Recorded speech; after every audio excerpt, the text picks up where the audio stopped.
करवा चौथ व्रत कथा। एक साहूकार के 7 लड़के और एक लड़की थी। सेठानी के सहित उसकी बहुओं और बेटी ने करवा चौथ का व्रत रखा था। रात्रि को साहूकार के लड़के भोजन करने लगे तो उन्होंने अपनी बहन से भोजन के लिए कहा। इस पर बहन ने बताया कि उसका आज व्रत है और वह खाना चंद्रमा को अर्घ्य देकर ही खा सकती है। सबसे छोटे भाई को अपनी बहन की हालत देखी नहीं जाती और वह दूर पेड़ पर एक दीपक जलाकर चलनी की ओर से रख देता है, जो ऐसा प्रतीत होता है जैसे चतुर्थी का चांद हो। बहन ने अपनी भाभी से भी कहा कि चंद्रमा निकल आया है, व्रत खोल ले, लेकिन भाभियों ने उनकी बात नहीं मानी और व्रत नहीं खोला। बहन को अपने भइयों की चतुराई समझ में नहीं आई और उसे देखकर करवा उसे अर्घ्य देकर खाने का निवाला खा लिया।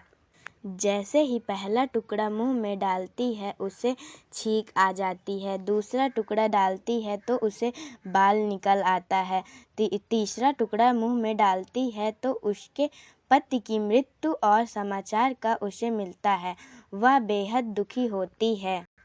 उसकी भाभी सच्चाई बताती है कि उसके साथ ऐसा क्यों हुआ। व्रत गलत तरीके से टूटने के कारण देवता उससे नाराज हो गए हैं।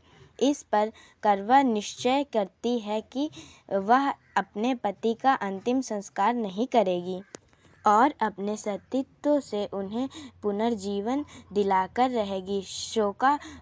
शोकातुर होकर वह अपने पति के शव को लेकर 1 वर्ष तक बैठी रहती है और उसके ऊपर उगने वाली घास को इकट्ठा करती है। उसने पूरे साल की चतुर्थी को व्रत किया और अगले साल का कार्तिक कृष्ण चतुर्थी फिर से आने पर उसने पूरे विधि विधान से करवा चौथ व्रत किया। शाम को सुहागिनों से अनुरोध करती है कि यम सुई ले लो, पिए सुई दे दो, मुझे भी अपने जैसी सुहागिन बना दो, जिसके फलस्वरूप करवा माता और गणेश जी के आशीर्वाद से उसका पति पुनः जीवित हो गया। जैसे गणपति और करवा माता ने उसकी सुनी और वैसे सभी की सुने। सभी का सुहाग अमर हो।